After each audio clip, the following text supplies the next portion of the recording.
बोलो गाओ, यहाँ से गाओ। टिक टिक वन, अरे रुक तो सही यार। टिक टू, तुम टिक टिक थ्री, कौन से टिक टिक पापा? फोर। जल्दी बताओ ना। पापा, वो लड़की कौन है? लगता है किसी का एक्सीडेंट हुआ।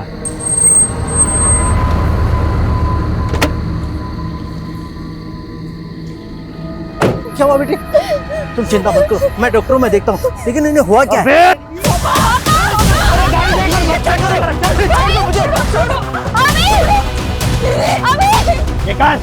निकाल तेरी ये घड़ी, चेन, पर्स, मोबाइल सब निकाल। मैं सब देखता लेकिन हम लोग दावत तो सामने है, मलाई जैसा बदन है छोरी का, चखने का बड़ा मन कर रहा है। गिरोह के नियम भूल गया है क्या? जनानियों की इज्जत करनी पड़ेगी। किसी भी औरत की बेइज्जती करी तो उसकी हाय लगेगी। अरे उल्टी गिनती शुरू हो जाएगी तेरी। भाई जी, है? लड़की नहीं तो लड़के को तो छू सकते हैं ना? ले जा।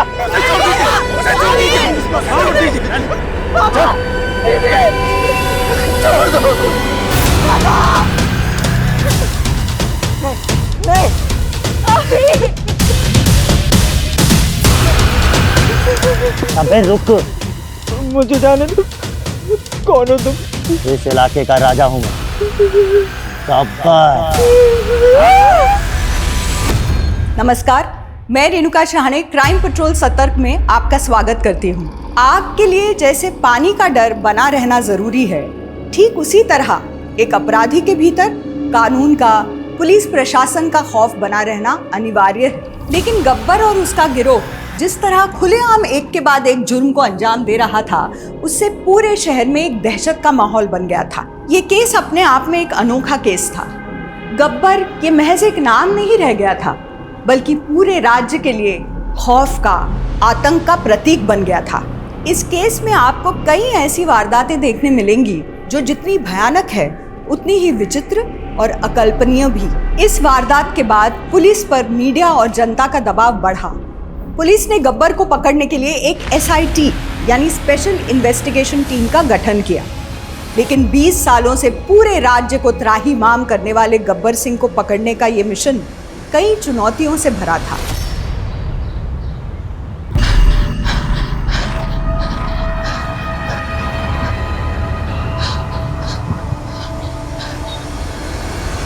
अभी सिर्फ 2 किलोमीटर हुआ है, 4 किलोमीटर और। कम ऑन पापा प्लीज, अब नहीं। पापा नहीं, ट्रेनिंग के टाइम सिर्फ गुरुजी। Come on come on come on. Very good Swati, very good, बहुत बढ़िया बहुत बढ़िया।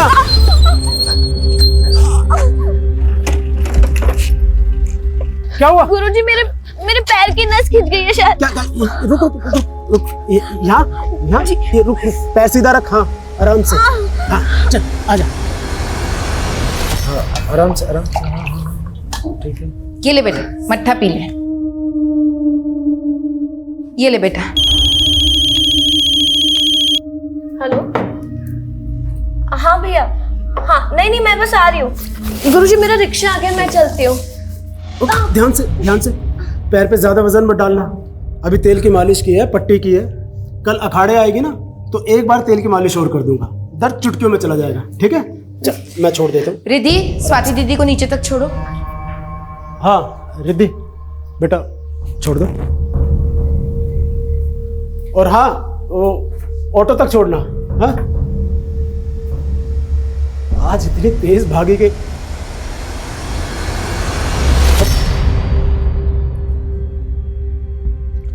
मट्ठा अच्छा है, तुमने बहुत अच्छा बनाया है। मुंह फुला रखा है। आज फिर तुम्हारी सहेलियों ने मेरे बारे में कोई बुरी बात की होगी ना, कि तेरा पति पहलवान पति चरित्रहीन है। आप तो हर चीज मजाक में लेते हैं। मैं जानती हूँ कि आपका दिल साफ है, लेकिन मोहल्ले वाले तो नहीं जानते ना। आप लड़कियों को कुश्ती सिखाना छोड़ क्यों नहीं देते? साक्षी, एक बात याद रखना, सबसे बड़ा रोग क्या कहेंगे लोग। मुझ पे भरोसा है ना, तो बस दिमाग शांत रखो और जल्दी से नाश्ता बनाओ भाई, भूख लगी है। मैं नहा कर आता हूँ, ठीक है।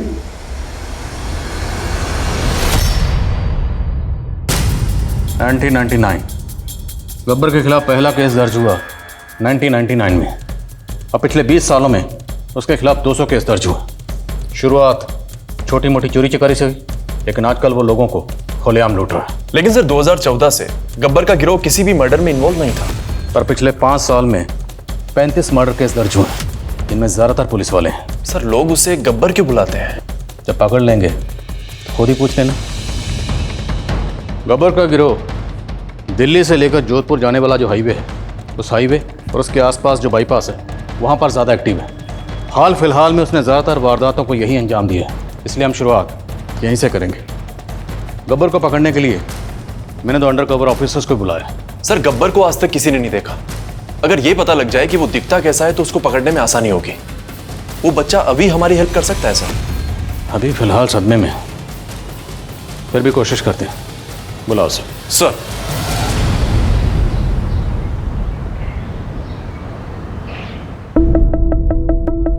बहुत बढ़िया, बहुत बढ़िया। थकना मना है, चलो। बहुत बढ़िया, चल। जसवंत चेयर लेकर आ। बस बस झुक मत, दर्द होगा। चेयर आ गई। बैठ बैठ बैठ बैठ बैठ, आराम से आराम से आराम से आराम से आराम से रख। बैठ। दर्द है? बहुत ज्यादा? अच्छा, घबराने की जरूरत नहीं है। मैं अभी तेल लगा दूंगा ना, मालिश कर दूंगा तो सारा दर्द खत्म हो जाएगा। और जब दर्द खत्म हो जाएगा तो मुझे रेस में रहेगी ना।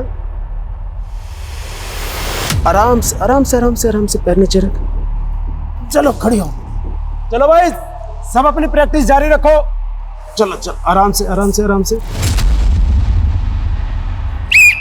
चलो चलो चलो चलो चलो चलो। हाँ,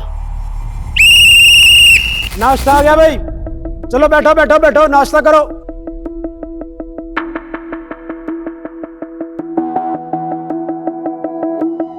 रिद्धि के एग्जाम खत्म हो गए, कुछ सोचा है? पैर बचा के। खाना खा लीजिए ना। खा रहा हूँ ना। Police arrest? मुझे? किस लिए? आपके ऊपर मर्डर का इल्जाम है चेतन कुमार। मुझ पर? लेकिन ये इल्जाम मुझ पर किसने लगाया और मैंने किसका मर्डर किया? वो सब बताते हैं आपको, पहले चलिए हमारे साथ। लेके चलो। एक मिनट, शांत रहो, शांत रहो, शांत रहो। मुझे कुछ नहीं होगा, आप लोग बेफिक्र रहो। मतलब गुरुजी, बस जब मैंने कुछ किया ही नहीं है तो ये मेरा कुछ नहीं बिगाड़ सकता।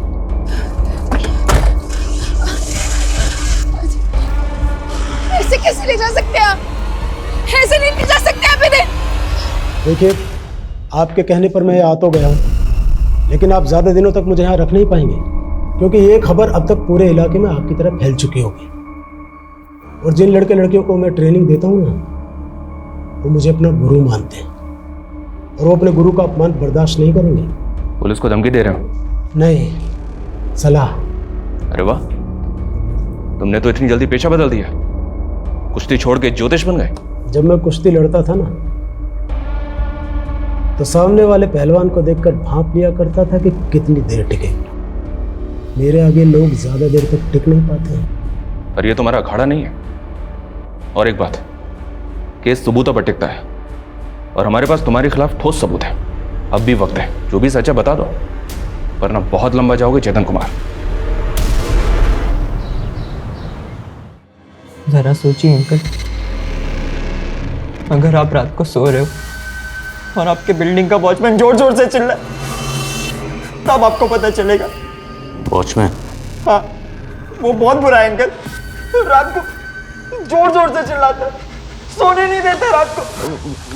अभी बेटे वॉचमैन? लेकिन बेटे ये तो तुमसे गब्बर के बारे में पूछ रहे।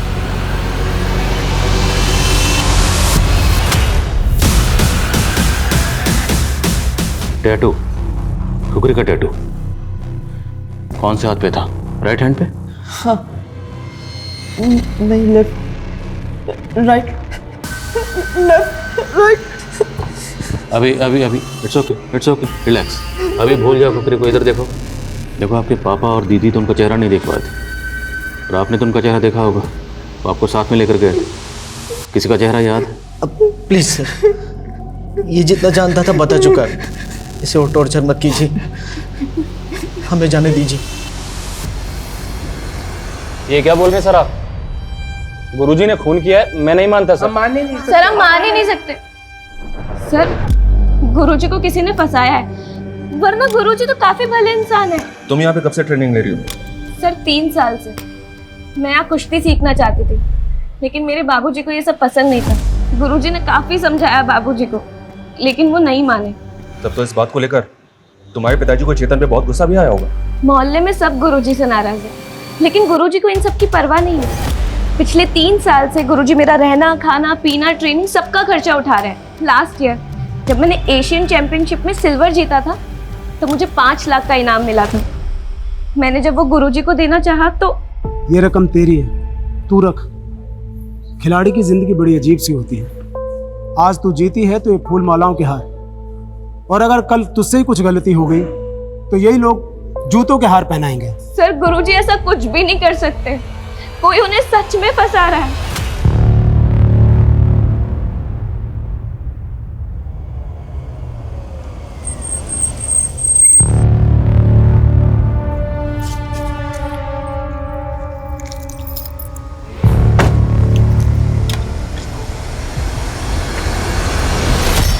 धीरज, happy second anniversary my love.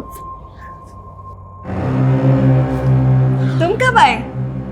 तुम तो कह रहे थे कि तुम कल आने वाले हो। कल वो एक्चुअली मैंने तुमसे झूठ बोला था ताकि मैं तुम्हें सरप्राइज दे सकूं। और क्या है मेरा सरप्राइज? तुम्हारा सरप्राइज गिफ्ट फिलहाल ऊपर है,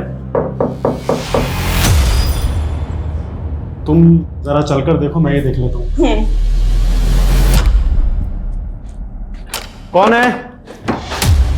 हाँ जी जी, वो मैडम अपना फ़ोन कार में भूल गई थी। थैंक यू सो मच भाई, बड़े ईमानदार हो यार तुम तो। एक काम करो, ये कुछ पैसे रख लो। नहीं नहीं सर, इसकी कोई ज़रूरत नहीं। अरे रख लो।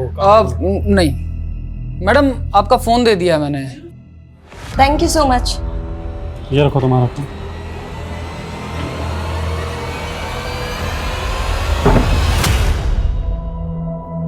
कहाँ है बुखार? ये सब कसरत से बचने के बहाने हैं। चल चल फटाफट उठ, सूरज निकलने से पहले रनिंग के लिए निकलना है। नहीं पापा, कसम से बहुत कमजोरी लग रही है। देखो तुम बहाने मत मेरी तो कोई बात मानते नहीं आप, कम से कम बेटी की तो मान लीजिए। ये क्यों झूठ बोलेगी? ठीक है भाई, आज कर लो आराम। अरे भाई दे तो दी परमिशन, अब आपने क्यों मुंह फुला रखा है? बनिए मत, मुझे पता चल चुका है आपने क्या किया है। क्या? आपने बिना मुझसे पूछे अपनी एफडी तोड़वा ली। अरे वो बच्चों के लिए रेसलिंग मैच और वो डंबल्स लेने थे, इसलिए बस। ये रेसलिंग अखाड़ा बस यही चलता रहता है आपके दिमाग में। घर का खर्चा कैसे चलेगा, रिद्धि की शादी कैसी होगी, सबके बारे में नहीं सोचते आप। अरे वो एफडी हमने रिद्धि की शादी के लिए करवाई थी। हाँ, जब अपनी रिद्धि नेशनल जीतेगी ना तब तुम्हारी सारी शिकायतें दूर हो जाएंगी, देखना। 1000 नाकामयाब खिलाड़ी होते हैं, उसके बाद एक कामयाब होता है। क्या सपने देख रहे हैं आप? सपने देखने वाले ही सपना पूरा करते हैं साक्षी।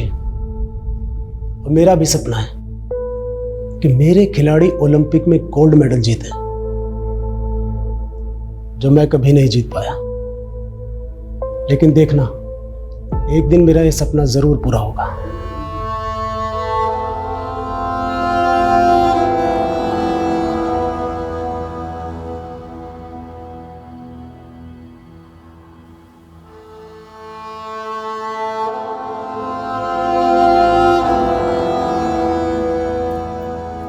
रिद्धि, तो अभी तक दौड़ने नहीं गई? वो माँ, पापा नहीं थे तो मैंने सोचा। यही सीखा है तूने अपने पिता से? अच्छी खिलाड़ी बनना है ना तुझे? हाँ माँ, बनना है। मैं चाहती हूँ जब वो वापस आए तो उन्हें ऐसा लगे कि उनकी गैर हाजिरी में तू एक पल के लिए भी उनके सपने को नहीं भूली है। समझ रही है ना तू? तो चल तैयार हो जा, जूते पहन, दौड़ लगाने जा। चल, शाबाश।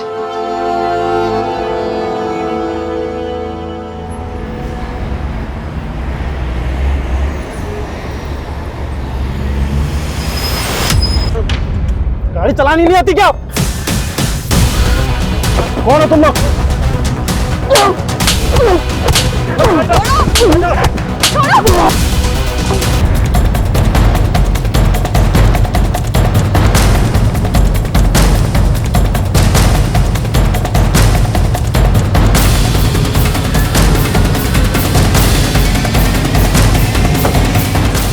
जैन सर। सर मरने वाले का नाम धीरज जिंदल है। इसकी कार उस तरफ लेकर भाग गए और सर वो उसकी वाइफ है केतकी। इनकी हालत देखकर लगता नहीं है कि इनके साथ किसी तरह की कोई जबरदस्त ज्वेलरी भी इंटैक्ट है। Let's talk to her. Sir हमें किसी का भी चेहरा नहीं देखा क्योंकि उन सब ने अपने मुंह पे कपड़ा बांधा हुआ था। अच्छा लुटेरे जिस गाड़ी में आए थे उस गाड़ी का रंग या नंबर कुछ भी नोट कर पाई आप? नहीं सर, सब कुछ इतनी जल्दबाजी में हुआ कि मुझे कुछ समझ ही नहीं आया और उन लोगों ने मेरे पति को सर एक आई विटनेस मिला है, सागर नाम है उसका। कॉल है सर। सर सब कुछ इतना फटाफट हुआ कि कुछ पता ही नहीं चला, लेकिन सर सिल्वर कलर की गाड़ी थी वो।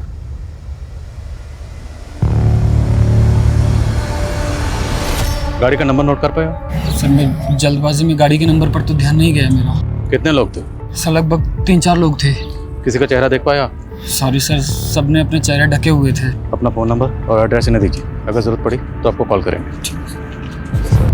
सर ये काम गब्बर गिरोह का लगता है क्योंकि इसी रास्ते पर उसने पिछले 2 हफ्तों में कई लोगों को लूटा है।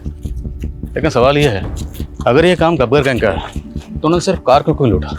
ज्वेलरी को हाथ तक नहीं लगा और गब्बर ने आज तक किसी सिविलियन को नहीं मारा। यहाँ एक सिविलियन की मौत हुई है। एग्जैक्टली सर, जिन 35 लोगों को उसने मारा है उसमें से 15 तो पुलिस वाले थे और बाकी 20 लोग गैंग वॉर में मारे गए थे। लेकिन सर अगर ये गब्बर गैंग का काम नहीं है तो फिर क्या कोई नया गिरोह है? फिलहाल ये कहना मुश्किल है कि कोई नया गिरोह है या गब्बर का ही गैंग है, लेकिन इतना ज़रूर है जिस तरीके से वारदात को अंजाम दिया गया है तरीका गब्बर का नहीं। सॉरी सर, आपके लिए एक सलाह है, आप भी वर्जिश किया कीजिए, शरीर चुस्त रहेगा। हाँ, आप कुछ पूछ रहे थे, पूछिए।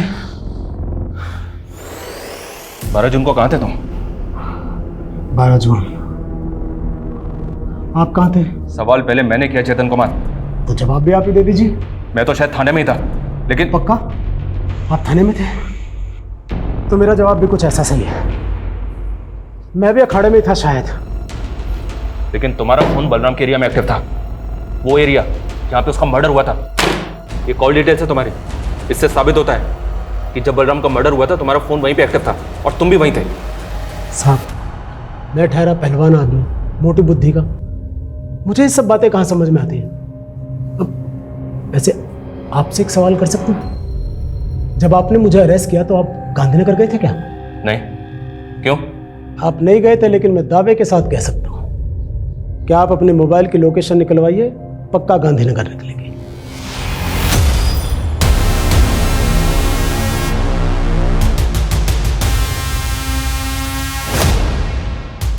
Meet SI Ajit Kumar, SI Gayatri Saini. इस ऑपरेशन के लिए मैंने खास तौर पर इन्हीं दोनों को जोधपुर से बुलाया। मैं चाहता था कि हमारी टीम में कुछ ऐसे लोग शामिल हों जिनके बारे में यहाँ के लोगों को पता ना हो कि पुलिस वाले हैं। इन दोनों को अंडर कवर कॉप का अच्छा खासा तजर्बा है। वो जोधपुर का वाड़िया गैंग इन्हीं दोनों ने पकड़ा था। तुम दोनों ने केस को अच्छी तरह से पढ़ लिया? Yes sir. Yes sir. Ajit sir पहले आप। सर मत बोल, इस वक्त हम पति पत्नी की एक्टिंग कर रहे हैं, भूल गई क्या? भूल गई सर, सॉरी। अजीत सर कहने की आदत है ना।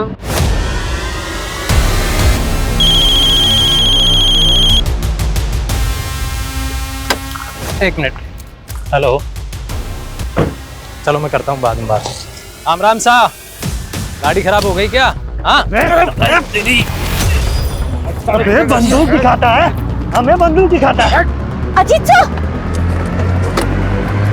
अबे छोड़ मारने दो। सर चेतन की बात सही नहीं थी। जिस दिन हमने चेतन को अरेस्ट किया था हमारे फोन की लोकेशन भी गांधीनगर थी। लेकिन वर्मा ऐसा कैसे हो सकता है? सर मैंने मालूम किया, चेतन की एकेडमी 2 मोबाइल टावर्स के बीच में है। अगर पहले टावर के सिग्नल्स पकड़ता है फोन तो लोकेशन प्रहलादपुर बताता है, और अगर दूसरे टावर के सिग्नल पकड़ता है तो फोन की लोकेशन गांधीनगर बताता है। इसमें दोनों बातें हो सकती हैं। चेतन को ये बात पता थी, शायद इसीलिए उसने इस बात का फायदा उठाया, या फिर उस दिन चेतन बलराम के घर गया ही नहीं था। सर मैंने मोहल्ले के कई लोगों से कंफर्म किया। उनका कहना है कि जिस रात बलराम का मर्डर हुआ उन्होंने उस दिन बलराम को चेतन की एकेडमी जाते हुए देखा था। तो गब्बर के आदमियों ने तुम दोनों को घेर लिया और तुम्हारी गाड़ी छीनकर भाग गए। तुम्हें कुछ अंदाजा है ये हमारे डिपार्टमेंट के लिए कितनी एम्बैरेसिंग सिचुएशन है? हुआ कैसे ये? मुझे इस इंसिडेंट की एक एक डिटेल चाहिए। सर वो रास्ते में हमें एक आदमी दिखाई दिया था सर, उसकी बाइक ख़राब हो गई थी। उसकी मदद के लिए मैं आगे बढ़ा, उन लोगों ने घेर लिया sir. Sir I am not sure कि कोई आदमी था कि नहीं। तुम लोग एक मिशन पर थे, इतने लापरवाह कैसे हो सकते हो? भाई जी बहुत जान है इसमें तो। अबे दे साले के। भाई पुलिस वाले हैं, आईडी मिली है। फिर क्या हुआ? पहले उन्होंने हमारे गन लिए और फिर जाने दे जिंदा। वैसे भी इतनी बेइज्जती के बाद में जब ये एसपी को जाकर के बताएंगे ना कि कैसे गब्बर ने स्पेशल एजेंटों की टीम की बैंड बजाई है, तो नाम तो अपना ही होगा। फिर वो गाड़ी रेवाड़ी की तरफ लेकर निकल गए सर। लेकिन रेवाड़ी की तरफ जाने वाले जितने भी रास्तों पर टोल नाके हैं, किसी भी टोल नाके के सीसीटीवी में वो गाड़ी गुजरते हुए नजर नहीं आई। उसके बाद वो गुंडे जोधपुर के रास्ते निकल गए। जयपुर से जोधपुर के रास्ते में जैसी कार से तुम ट्रैवल कर रहे थे वैसी कोई कार नहीं थी। तुम्हारे हाथ बंधे हुए थे, खुले कैसे? वो अजीत सर ने मेरे हाथ खोले थे। तुम लोगों ने किसी से लिफ्ट ली और उसके बाद यहाँ आ गए और अब यहाँ आके पूरा किस्सा बयान कर रहे हो। वहाँ किसी से फ़ोन मांगकर बैकअप के लिए कॉल तो कर सकते थे, इतनी भी कॉमन सेंस नहीं है। उस वक्त हम ह्यूमिलेटेड फील कर रहे थे सर। थोड़ा अजीब है, गायत्री और अजीत एक साथ एक ही जगह पे मौजूद थे जब गब्बर के आदमियों ने इन दोनों से गाड़ी छीनी। इस छीना झपटी में सिर्फ गायत्री को चोट आई और अजीत को खरोंच तक नहीं लगी। सर अजीत और गायत्री के स्टेटमेंट्स एक दूसरे से बिल्कुल अलग हैं। दोनों के बयान देख के ये लग ही नहीं रहा कि दोनों एक केस की बात कर रहे हैं। That's the whole point. एक ही वारदात के दो अलग अलग वर्जन कैसे हो सकते हैं? जाहिर है दोनों में से कोई एक तो झूठ बोल रहा है। सर आई थिंक हमें उन दोनों को टाइम देना चाहिए। कुछ टाइम बाद में फिर से उनका बयान लेंगे, देखते हैं किसकी कहानी कितनी बदलती है। इस केस में टाइम ही तो नहीं। सर हाँ सर, धीरज और केतकी के बारे में एक बात पता चली है।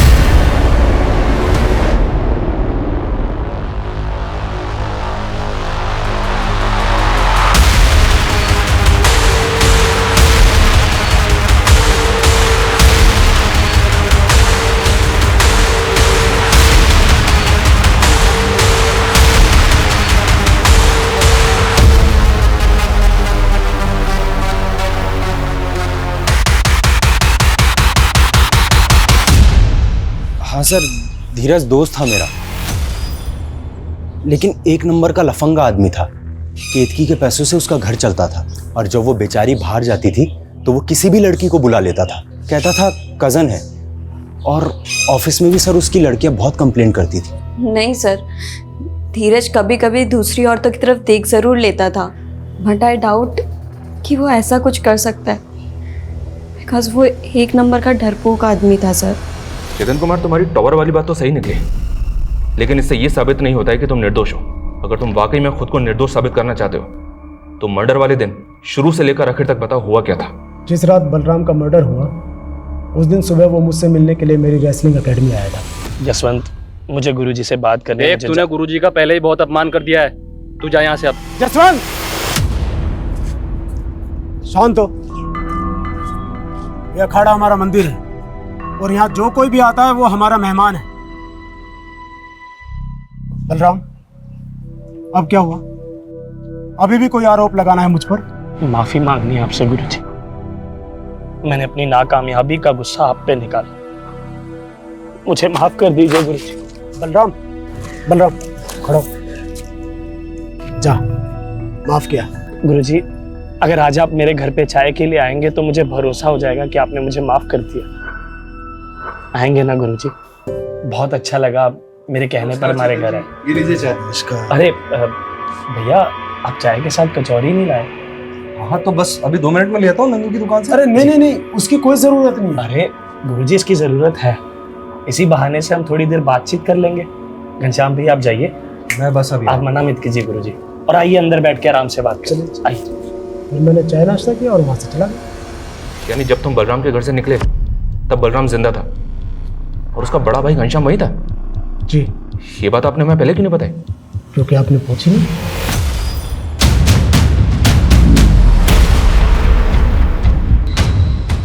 देख, शारजा कप जो है ना वो 1999 में नहीं 1998 में हुआ था, और उस साल सचिन ने सेंचुरी मारी थी 143 ऑन 131 बॉल्स। समझा? कुछ भी बात करता है यार, तेरे को कुछ, अरे यार पूरी नॉलेज रखा कर, फिर उसके बाद में बात क्या। थोड़ी देर में बात करता हूँ। जी सर। अच्छा एक बात बता, बलराम के मर्डर वाले दिन जब चेतन तेरे घर से गया था तब तेरा भाई बलराम जिंदा था? हाँ सर, जिंदा था। तो ये बात तूने मैं पहले क्यों नहीं बताई? जब इस सिलसिले में हमने तुझसे बातचीत की थी, ये तो पता ही होगा ना कि हम इतने दिनों से बलराम के गुरु चेतन को इंटरोगेट कर रहे हैं। सर मुझे इस बारे में बिल्कुल कुछ भी नहीं पता है सर। तो जो भी पता है वो बता, और पूरा बता। सर मेरा भाई अब इस दुनिया में नहीं है, और मुझे उसके बारे में बिल्कुल गलत नहीं बोलना चाहिए, लेकिन हकीकत यह है सर कि भले ही वो पहलवान था, लेकिन अंदर से वो बिल्कुल खोखला था। हमेशा अपनी गलतियों का दोष दूसरों के सर पर मरता था सर। खेल सिखाने का नाटक बंद कर। क्या है ये? क्या है ये? क्या है ये? क्या बदतमीजी है बलराम? सब लोग सुनो, इधर आओ। अपने गुरुजी की असलियत, कैसे ये खिलाड़ियों के साथ खेल के नाम पे खिलवाड़ करते हैं। इन्होंने मुझसे कहा था कि ये मेरा स्टेट चैंपियनशिप में सिलेक्शन करवाएंगे अगर मैं इन्हें 2 लाख रुपए दूं तो, और मैं इन्हें पैसे नहीं दे पाया तो देखो मेरी जगह इन्होंने गुरिंदर का नाम आगे कर दिया। बस बंद कर। मैं सिर्फ कुश्ती सिखाता हूं, सिलेक्शन में मेरा कोई दखल नहीं, समझा? झूठ बोल रहा है ये। और जब इसके भ्रष्ट होने की शिकायत मैंने एसोसिएशन में की तो इसने मुझे ही झूठे डोपिंग टेस्ट में फंसा दिया और सस्पेंड करवा दिया। गुरु कहलाने बलराम, बहुत हो गया। अगर मेरा दिमाग खराब हो गया ना तो तुझ पे बहुत भारी पड़ेगा। हिम्मत है तो आओ, कर लेते हैं। गुरुजी से बदतमीजी नहीं, और ज्यादा पहलवानी दिखाने का शौक है ना तो तेरे जैसे बहुत पहलवान है यहाँ पे। चल। सर मैंने अपना भाई खोया सर, और मैं भी चाहता हूँ कि उसके गुनहगारों को सजा जरूर मिले, लेकिन सर मुझे यकीन है कि चेतन जी बेगुनाह है, और मैं किसी बेगुनाह पर आरोप कैसे लगा सकता हूँ सर? जब तुम्हारे भाई पे हमला हुआ था उस वक्त तुम कहाँ थे? उस वक्त मैं चेतन जी के साथ ही निकल गया था सर। वो एक दोस्त के यहाँ पार्टी थी तो वहीं पर गया था। ये चेतन तुम्हारे घर पे कब आया था, और जब वो घर से गया तब कितना बजा था? सर वो टाइम तो मुझे याद नहीं है सर, वो, लेकिन हाँ सर अंधेरा हो गया था। सर क्या है ना, मेरी याददाश्त थोड़ी कमजोर है सर। अभी क्रिकेट के बारे में तुझे सब याद था, अभी अचानक से याददाश्त भी चली गई। थाने चल, सब याद आ जाएगा तुझे। सर मैं सच बोल रहा हूँ सर, मेरी बात पे यकीन कीजिए सर। सर 1 मिनट रुकिए, मैं मेरे पेपर्स लेके आता हूँ सर।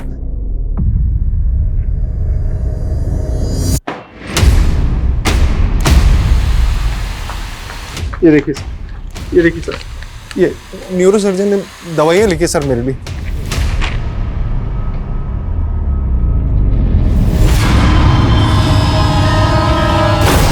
अजीत की जिंदगी का जिस तरह अंत हुआ वो वाकई दुखद था, लेकिन वो क्या वजह थी जिसने अजीत को इतना बड़ा कदम उठाने के लिए मजबूर किया, ये राज अब भी बना हुआ था। तो दूसरी ओर ये साबित हो सके ऐसा कोई सबूत पुलिस को नहीं मिल पाया था। कई ऐसे राज थे जिनसे पर्दा उठना अभी बाकी था। मेरी वजह से अजीत सर ने खुदकुशी की। उस दिन क्या हुआ था गायत्री, बोलो।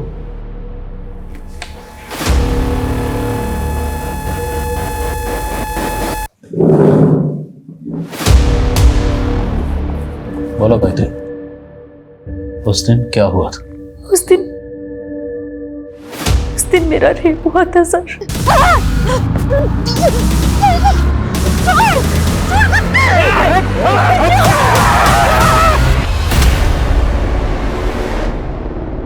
मेरी शादी होने वाली है सर, और इसीलिए अजीत सर ने सोचा कि अगर ये बात सबके सामने आ गई तो मेरी शादी टूट जाएगी।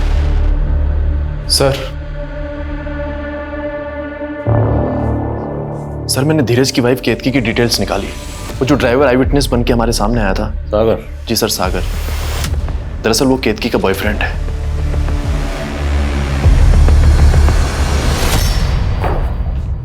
चेतन कुमार, तुम्हारी बेल मंजूर हो गई है, तुम जा सकते हो। चलता हूं। जय बजरंगबली के।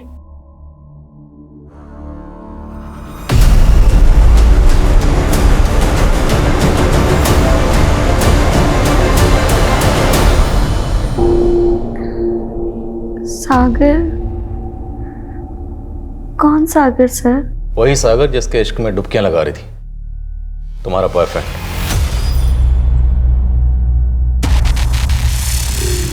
बहुत दर्द हो रहा है, आप प्लीज डॉक्टर को बुला देंगे? अब तुम्हारा इलाज डॉक्टर ने, तुम्हारा इलाज हम करेंगे।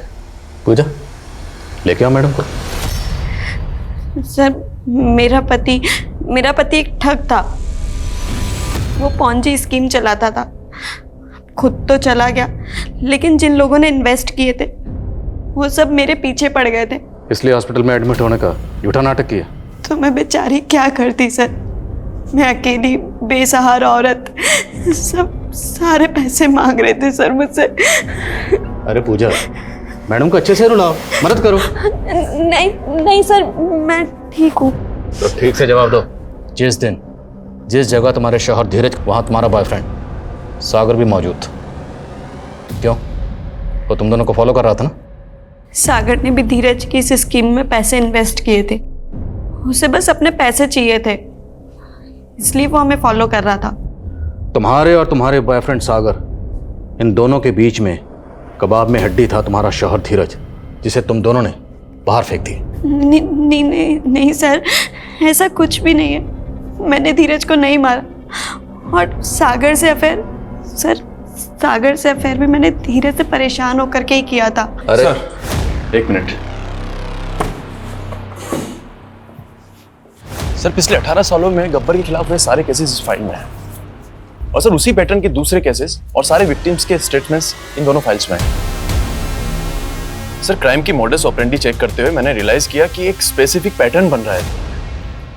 पूरी टीम को बुलाओ और केतकी को वार्निंग देकर छोड़ दो, और उसे कहो शहर छोड़ के कहीं ना जाए। सर, पिछले 18 सालों में 200 से 300 केसेस रजिस्टर्ड हुए हैं, और इन सारे केसेस की मॉडस ऑपरेंडी गब्बर की मॉडस ऑपरेंडी से मैच होती है। और मैं come in sir? Yes Gayatri, you can also join. Thank you sir. Welcome. और इन सभी केसेस में एक चीज कॉमन है, जहां जहां ये लूट हुई है वहां पे एक आदमी नजर आता है। वो आदमी कभी होता है, कभी अंदर होता है। और इनके साथ एक 13-14 साल की बच्ची भी नजर आती है। और आखिरी 2 केसेस में जो आदमी नजर आया था उसकी उम्र काफी थी, एक उम्र दराज आदमी था, तकरीबन 50 से 60 साल की उम्र का। और ये लोग सिर्फ टारगेट को रोकने का काम करते हैं, ये लूट में इन्वॉल्व नहीं होते। ये गिरोह दिल्ली जोधपुर का जो हाईवे है, इस 400 किलोमीटर के एरिया में एक्टिव है। उस हाईवे के आसपास के 20-21 शहरों के लोगों को ये अपना टारगेट बनाते हैं। आज तक जितनी भी वारदातें हुई हैं, वहाँ की लोकल पुलिस ने कुछ स्केचेस भी बनवाए विक्टिम की हेल्प से, लेकिन अभी तक कोई भी पकड़ा नहीं जा सका। उसकी वजह यह है कि गिरोह जो है हाईवे के आसपास किसी भी गांव या शहर में नहीं रहता, ये जंगलों में रहते हैं। जंगलों से आते हैं, लूटपाट मचाते हैं, वारदात को अंजाम देते हैं और वापस जंगल में चले जाते हैं। लेकिन सर, वो बूढ़ा आदमी, वो काफी कमजोर है, वो जंगलों में नहीं रहता होगा। राइट, वो बूढ़ा आदमी इस केस की कमजोर कड़ी है। ये बूढ़ा आदमी है, हमें इसी को टारगेट करना है, ढूंढना है इसे। लेकिन सर, ये तो बहरूपिया है, वेश बदल कर घूमता है, उसको पकड़ेंगे कैसे? एक तरीका है, इस हाईवे के आसपास जितने भी हॉटस्पॉट हैं, जितने भी ऐसे एरिए हैं जहाँ पे अगली वारदात होने के चांसेस हैं, वहाँ पे 2-2 लोगों की टीम बनाओ, खबरियों को एक्टिव करो और सारे हॉटस्पॉट पर 24 घंटे नजर रखो। एक और बात सर, अभी ने कहा था कि गब्बर की गैंग के किसी एक आदमी के हाथ में उसने टैटू का निशान देखा। Right, tattoo. वो टैटू कुछ इस तरह का है। इस टैटू को गौर से देखो, ये कोई ट्रेडिशनल टैटू लगता है। जंगल और पहाड़ के आसपास जितने भी इस तरह के टैटू बनाने वाले हैं, सबसे पूछताछ करो, हो सकता है इस गिरोह के कोई क्लू मिले। So you guys are ready? Sir.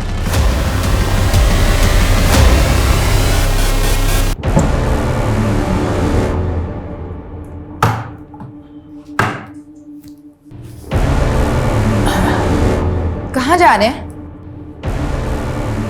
बड़े दिनों से सैर नहीं की।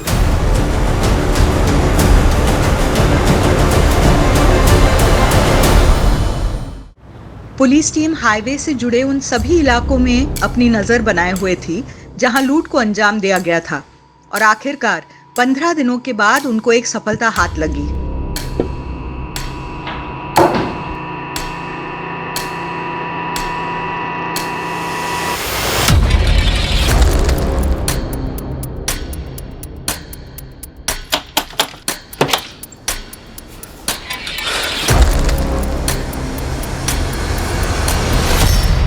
ये लीजिए मुर्गा, पिछली बार कच्चा रह गया था, इस बार ठीक से पकाइएगा। जाइए।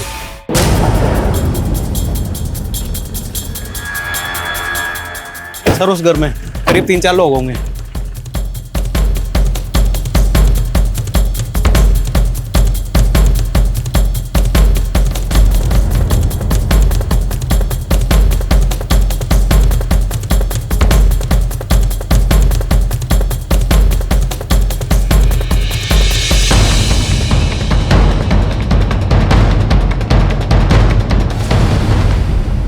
हाँ तैयार हो गया है।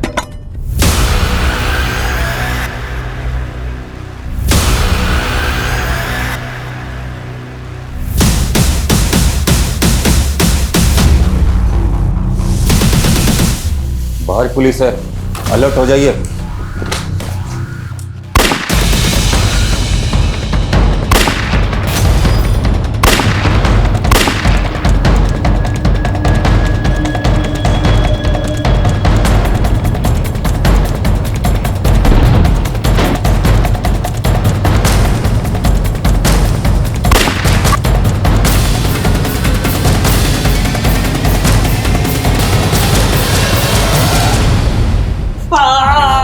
फिक्र मत कर, इतनी आसानी से तुझे मारने नहीं देंगे। अभी तुझे बहुत से सवालों के जवाब देने। और तू ये देखिए,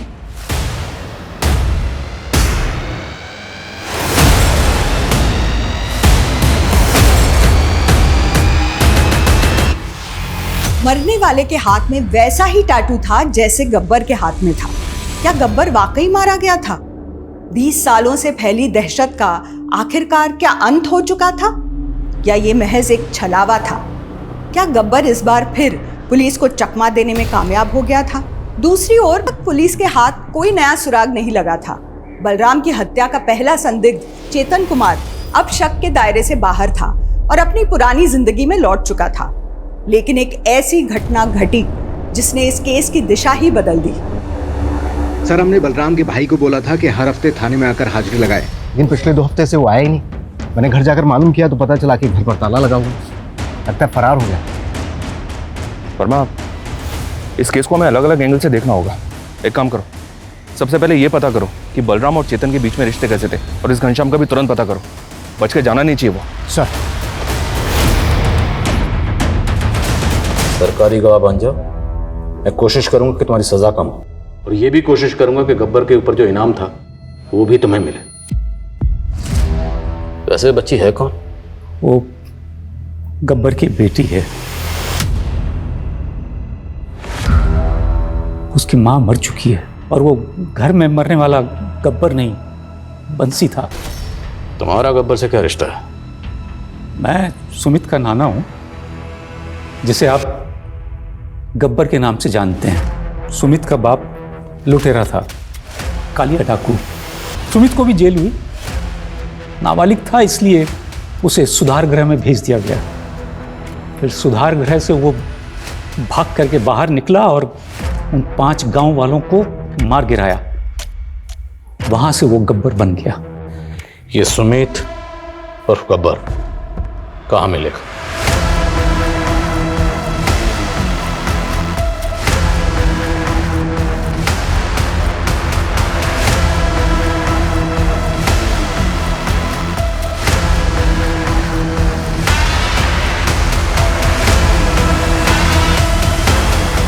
वो ऐसा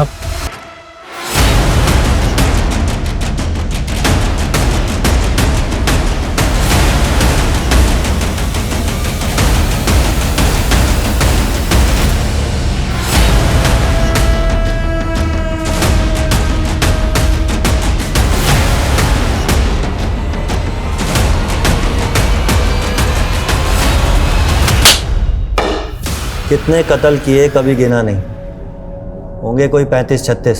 तुमने जितनी भी लूटपाट की, लेकिन आज तक किसी सिविलियन को नहीं मारा, तो फिर धीरज को क्यों मारा?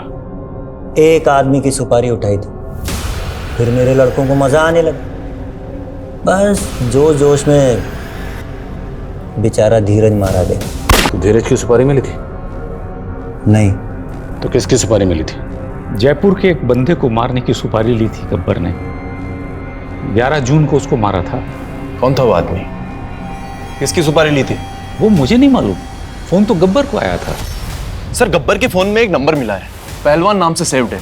9 जून को कॉल किया गया था इसमें। किसकी सुपारी दी गई? कुछ पता चला?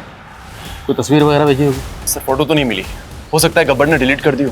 पता करो ये पहलवान है कौन। सर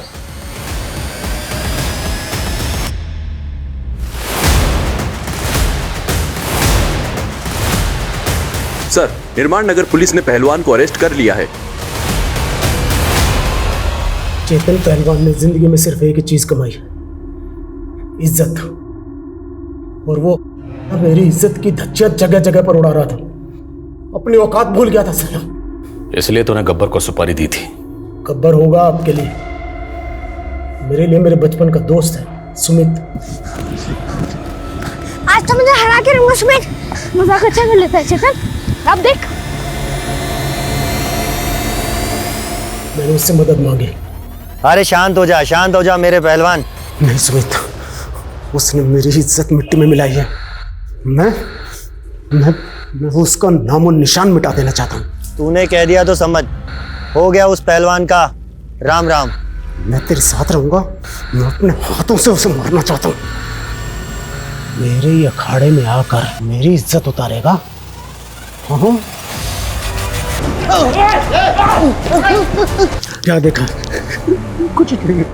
जैसा हम बोलेंगे वैसा करेगा ना तो जिंदा रहेगा, वरना तेरी भी हालत तेरे। बलराम के भाई घनश्याम ने बताया कि जब तुम वहां से गए उस वक्त बलराम जिंदा था। क्योंकि मैंने घनश्याम को मुंह बंद रखने के पैसे दिए थे। तो खुद को खिलाड़ी कहता है हा?